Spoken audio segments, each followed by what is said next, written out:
Assalomu alaykum aziz kuzatuvchilar. Bugungi darsimizda sizlar bilan miya anatomiyasini o'rganamiz. Miya cerebellum deb nomlanadi. Kichkina miya degan ma'noni bildiradi. Joylashgan joyi kalla suyagini orqa chuqurchasida joylashgan hisoblanadi va chegaralarga keladigan bo'lsak, miya cerebrum bilan fissura transversa cerebri vositasida chegaralanadi va miyaning oldingi yuzasida ko'prik hamda uzunchoq miya joylashgan.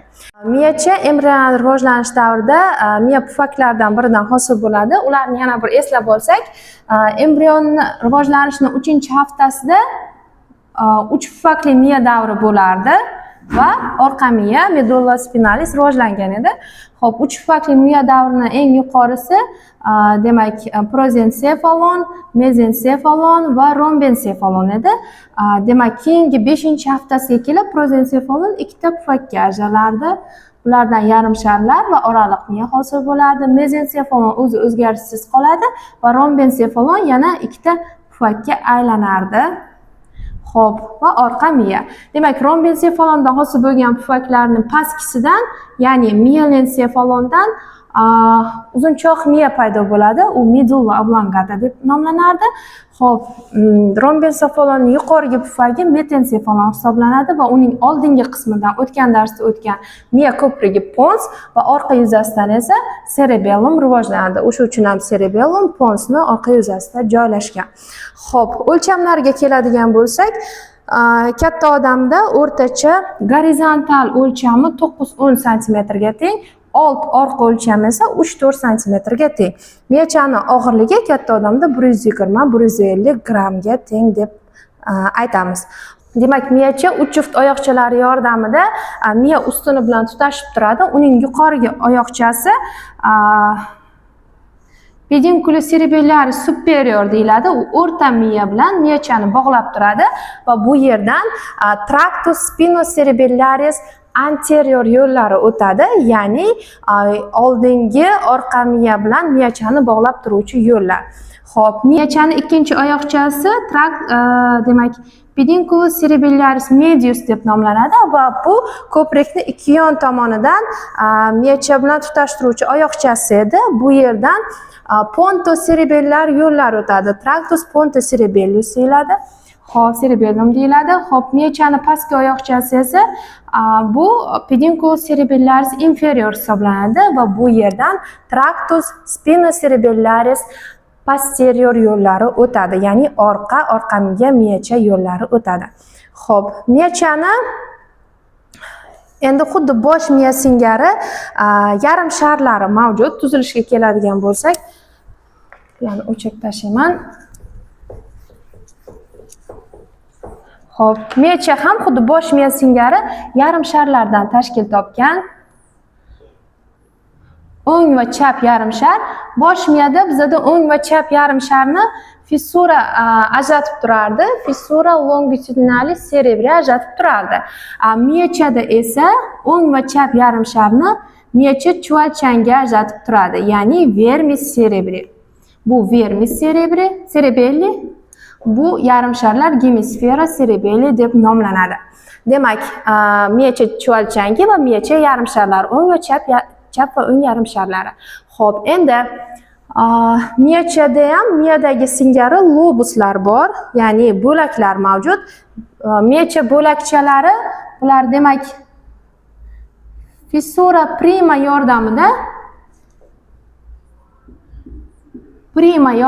ya'ni dastlabki paydo bo'lgan fissura yordamida miyachada ikkita bo'lak farqlanadi. Ya'ni ular lobus anterior oldingi bo'lagi va lobus posterior bo'laklari farqlanadi.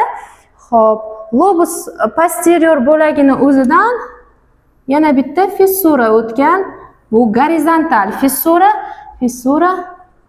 gorizontalis deyiladi. Bu fissura gorizontalis lobus posterior bo'lagini yuqorigi va pastki yuzalariga ajratadi. Facies superior va facies inferior yuzalariga ajratadi. Va miyachaning 3-bo'lagi bu chuvalchangsimon o'simtasining lob nodulasi hamda flokkulusdan tashkil topgan flokkonodulyar bo'lakcha hisoblanadi. Demak, lobulus flocconodularis. Xo'p, biz tashqi tomonidan kulrang modda bilan qoplangan, ichki tomonida esa oq moddasi mavjud. Tashqi tomonidan qoplangan kulrang modda substansiya Gretsiya deyiladi, ichki tomondagi oq modda substansiya alba deyiladi. Ko'rib turganingizdek, ichki tomonidagi oq modda bunaqasiga daraxt singari shoxlanib ketgan va shuning uchun ham daraxt singari shoxlanib ketganligi uchun ham uni arbor vitae deyiladi, ya'ni hayot daraxti deb nomlanadi. Xo'p, demak, miyachada 3 ta bo'lagi, lobus anterior, lobus posterior va lobus flocconodularis qismi, ikkita yuzasi, facies superior, facies inferior yuzalari mavjud. Xuddi shu qismlar, mana bu joydagi anterior va posterior qismlar rasmdan ko'rsataman. Sulcus fissura prima yordamida anterior posteriorga aylangan, posteriorni o'zi fissura horizontalis yordamida superior va inferiorga aylangan.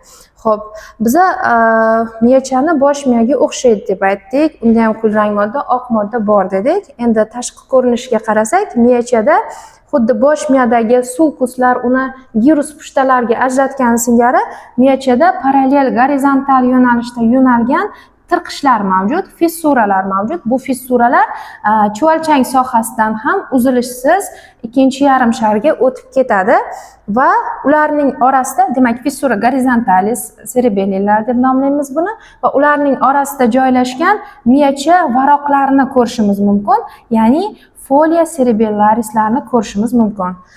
Xo'p, endi miyachadagi bo'laklar bilan tanishdik. Bundan tashqari, o'sha chuqurroq yo'nalgan fissuralar miyacha yarim sharlarini ham, chuvalchangsimon o'simtasini ham lobulus cerebellarislarga bo'lgan, ya'ni miyacha bo'lakchalariga. Endi sizlar bilan birinchi yarim sharlardagi bo'lakchalar, qaysi bo'lakchalar borligi bilan tanishamiz. Demak, bu joydan biza aytib o'tdik, sulcus fissura prima o'tgan oldingi bo'lagi, orqa bo'lagi. Fissura primaning ustki qismida yarim sharlarda lobulus quadrangularis anterior joylashgan, ya'ni anterior bo'lagining to'rtburchaksimon bo'lakchasi joylashgan. Fissura primaning pastki qismida, ya'ni posterior qismida lobulus quadrangularis posterior joylashgan, ya'ni posterior bo'lagining kvadratsimon bo'lakchasi. Xo'p, undan keyin mana bu joyda biza fissura horizontalis cerebellini ko'ramiz. Horizontal fissura o'tgan deb aytdik. Mana bu horizontal fissura yuqorigi va pastki yuzalarga ajratgandi. Yuqorigi yuzasida quadrangularis posteriorni ostida lobulus semilunaris superior joylashgan, yuqorigi yuzaning yarim oysimon bo'lakchasi va fissura horizontalisning ostida lobulus semilunaris inferior joylashgan, ko'k ko'rsatilgan. Bu pastki yarim oysimon bo'lakcha hisoblanadi va miyacha bundoq o'girib qo'yganimizda xuddi shuni teskarisini o'girib qo'yilgan semilunaris inferiordan keyin lobulus gracilisni ko'ramiz. Lobulus gracilis bu nozik bo'lakcha hisoblanadi va lobulus gracilisning ostida esa lobulus biventrni, ya'ni piramid yordamida tutashgan ikki qorinchali bo'lakchasini ko'rishimiz mumkin bo'ladi. Va uning ostida yana tonsilla cerebellining murtaklarini ko'rishimiz mumkin. Bu rasmda yaxshi ko'ringan flocconodular qismi, ya'ni nodulus bu vermisni bo'lakchasi, flocculus esa yaproqcha shaklidagi tuzilma va pedunculus flocculus yordamida nodulus bilan qo'shilib lobus flocconodularis qismini bo'lagini hosil qiladi. Bu alohida bo'lagi hisoblanadi. Xo'p, endi bu rasmdagi tasvir miyani bitta yarim sagital kesmasidagi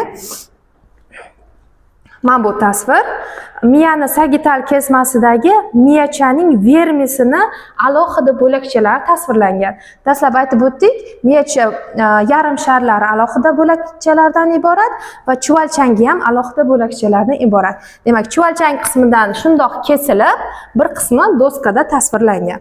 Xo'p, endi chuvalchang qismini eng ichki qismidan boshlaymiz. Aynan mana shu qismda joylashgan lingula cerebellarisni, ya'ni miyacha tilchasi va uning ustida lobulus centralis. Demak, bu oldingi bo'lakni qismlarini aytyapmiz biz hozir. Mana bu joygacha. Demak, oldingi bo'lakda lingulani, lobulus centralisni va kalmenni ko'ramiz. Orqa bo'lagiga kelsak, fissura prima, mana bu joyda fissura prima, undan keyin orqa bo'lagi boshlanib ketadi. Demak, orqa bo'lagida biz deklifni, ya'ni qiyalik bo'lagini, folium vermisni, ya'ni yaproqcha bo'lagini, vermisning yaproqcha bo'lagini, tuber vermisni do'mboqchasini, piramis vermisni piramidasini, uvula vermisni, ya'ni chuvalchangni tilchasini va nodulus qismlarini ko'ramiz. Nodulus qismi boya aytib o'tdik, flokonodulyar qismni bo'lagini hosil qilishda ishtirok etar edi. Xo'p, xuddi hozir aytib o'tgan qismlarimiz bu rasmda sxematik tarzda tasvirlangan. Xo'p, demak, bu yerda orqa tomondan ko'ringanda bu yerda demak vermisni qismlari va ikkita yarim sharlarning qismlari. Fissura prima, fissura horizontalis va orqa qismni flokonodulyar qism bilan ajratib turadigan fissura posterolateralislarni ko'ramiz. Demak, flokonodulyar qism, 3-qism. Xo'p, endi bu slaydimizda tasvirlangan miyachaning po'stloq qismi hamda uning ostida joylashgan oq moddalari. Demak, miyachaning po'stloq qismi biza xuddi bosh miyaning singari kulrang moddadan iborat deb aytdik. Biz doim aytamiz, kulrang moddada nerv hujayralarining tanalari va dendritlari joylashgan. Demak, kulrang modda miyachada soddaroq tuzilgan, u 3 qavat hujayralardan tashkil topgan. Birinchi qavati eng tashqaridan molekulyar qavat hisoblanadi. Molekulyar hujayralardan tashkil topgan, mana bu savatsimon hujayralar. Xo'p, ikkinchi qavati bu Purkinje tolalari. Purkinje tolalari juda ham tarmoqlanib ketgan dendritlardan tashkil topgan. Uchinchi qavat esa granulyar qavat hisoblanadi. Mana bunaqa granulyar hujayrachalar qavatidan tashkil topgan va uning ostida miyachaning oq modda ko'ramiz. Endi uning ostidagi oq moddaning ichida xuddi bosh miyada bazal yadrolar bo'lganligi kabi miyachaning ham o'zining xususiy yadrolari mavjud. Miyachada 4 xil yadrolar bor. Demak, birinchi xili nukleus fastigi, ya'ni chodir yadrosi markazga yaqin qismda joylashgan. Ikkinchisi nukleus globosus, bu sharsimon yadro. Uchinchisi nukleus embliformis, bu po'kaksimon yadro va to'rtinchisi nukleus dentatus, bu tishsimon yadro hisoblanadi. Xo'p, endi sizlar bilan miyachani anatomik tuzilishi haqida gaplashdik. Endi esa miyachani funksional anatomiyasini birgalikda o'rganamiz. Xo'p, miyacha funksional anatomiyasi deganda o'sha anatomik qismlar qanaqa funksiyalarni bajarishini o'rganamiz sizlar bilan. Miyachada o'zi oldindan aytib qo'yay, 3 xil asosiy 3 xil vazifasi bor miyachani. Demak, birinchisi miyacha bizni muvozanatimizni ta'minlab beradi. Muvozanat. Ikkinchisi, bu bizni mushaklar tonusimizni ta'minlaydi. Uchinchisi esa bu koordinatsiyani ta'minlaydi. Ya'ni bir-biriga muvofiq harakatlanishini. Koordinatsiya.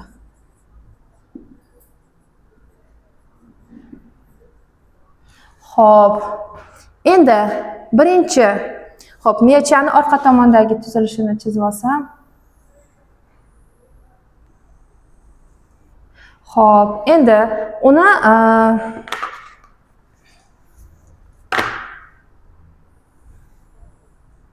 markaziy qismida demak biza vermis bor dedik va yarim sharlar bor dedik. Va uning ostida vermis nodulyar qism bilan yaproqchani oyoqchalar yordamida birikishdan hosil bo'lgan flokonodulyar qismi bor dedik. Xo'p, demak, vermisni oldidagi zonani biz paravermal zona deymiz yoki zona intermediaris deymiz, oraliq zona. Bu funksiyasi jihatdan vermisga o'xshash. Xo'p, endi bizni birinchi vazifasi miyachani muvozanatimizni ta'minlash. Ya'ni biz yurayotgan paytimizda hech qanaqa yiqilib ketishimizni o'ylamasdan bemalol yura olamiz, chunki bu vazifani miyacha bajaradi. Xo'p, endi bu vazifani bajaradigan miyachani qismi dastlabki eng birinchi paydo bo'lgan arxiocerebellum qismi hisoblanadi. Bu qismni arxiocerebellum yoki vestibulocerebellum deymiz. Vestibulocerebellum deymiz. Ya'ni bu qism bizda flokonodulyar qism hisoblanadi. Flokonodulyar qism bizdagi 8-nervni vestibulyar yadrolari hamda nukleus fastigi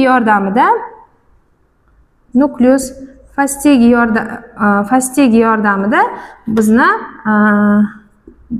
tana muvozanatimizni saqlay oladi. Ya'ni biz bir oyoqda ham bemalol tikka turishimiz, bemalol o'ylamasdan yurishimiz mumkin.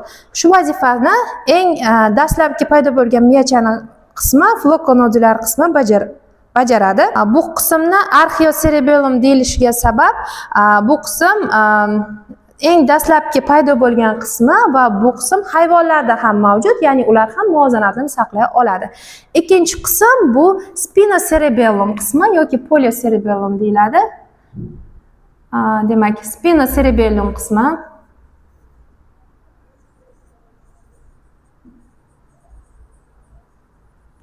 spinocerebellum poliocerebellum hisoblanadi, ya'ni arxiocerebellumdan keyingi paydo bo'lgan qism poliocerebellum. Bu qism orqa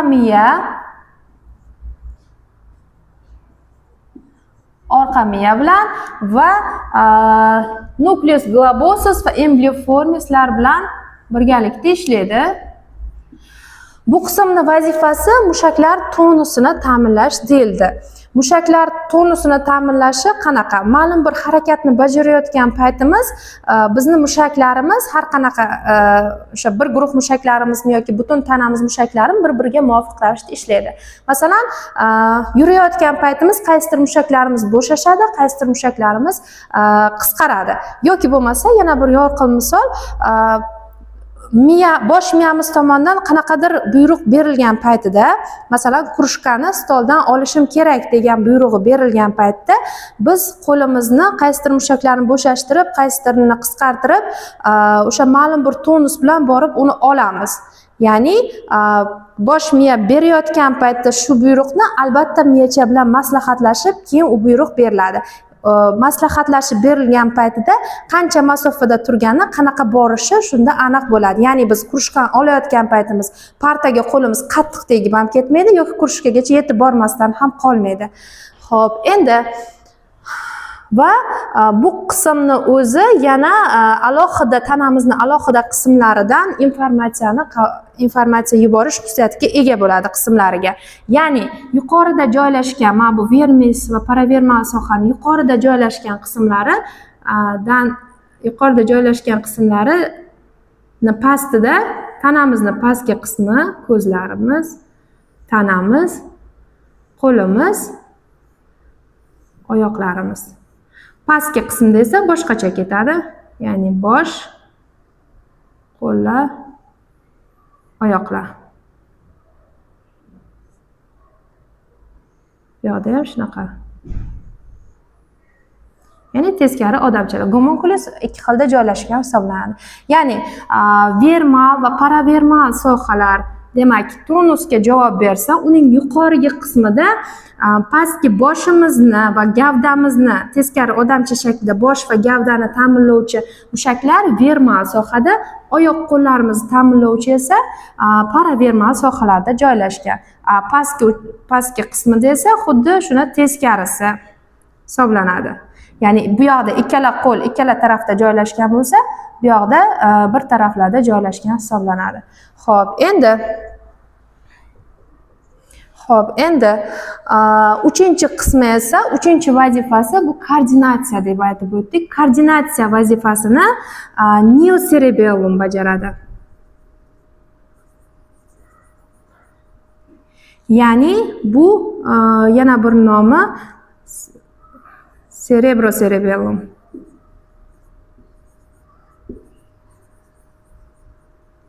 Demak, cerebellum va neocerebellum bu bitta nomni ikki xil talqini. Neocerebellum degani eng yangi miyacha degani. Bu bizni hayvonlardan ajratib turuvchi yana bir bosh miyadagi qismimiz hisoblanadi. Demak, bu nimasi bilan ajratib turadi? Demak, cerebellum bizda ikkita yarim shar va bosh miya, ya'ni cerebrum va nukleus fastigi bilan birgalikda ishlaydi. Bu qism koordinatsiyani ta'minlab beradi, ya'ni mushaklarning bir-biri bilan muvofiq ravishda nozik va o'sha ongli ravishda qanaqadir harakatlar bajarishimizni ta'minlab beradi. Ya'ni bularga nimalar kirishi mumkin? Bularga bizni o'sha hayvonlardan farqlab turuvchi qanaqadir rasmlarni chiza olishimiz, yoza olishimiz yoki chiroyli yoza olishimiz, pianino chala olishimiz yoki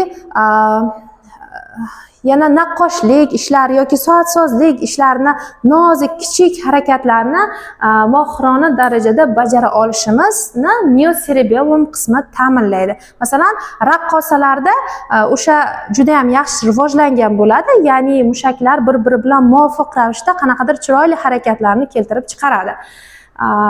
Yoki pianino chaluvchilarda ham o'sha barmoqlardagi mushaklarni bir-biriga muvofiq ishlash natijasida qanaqadir nozik, chiroyli xatti-harakatlar kelib chiqadi. Bu hayvonlarda rivojlanmagan, bu qism hayvonlarda bunaqa rivojlanmagan. Shuning uchun ham neocerebellum yoki cerebrocerebellum bu qism demak korteksdan informatsiyani olib faoliyatini bajarar ekan. Xo'p, bugungi miyacha anatomiyasiga bag'ishlangan darsimiz shulardan iborat edi. Bizni kuzatib borishda davom eting.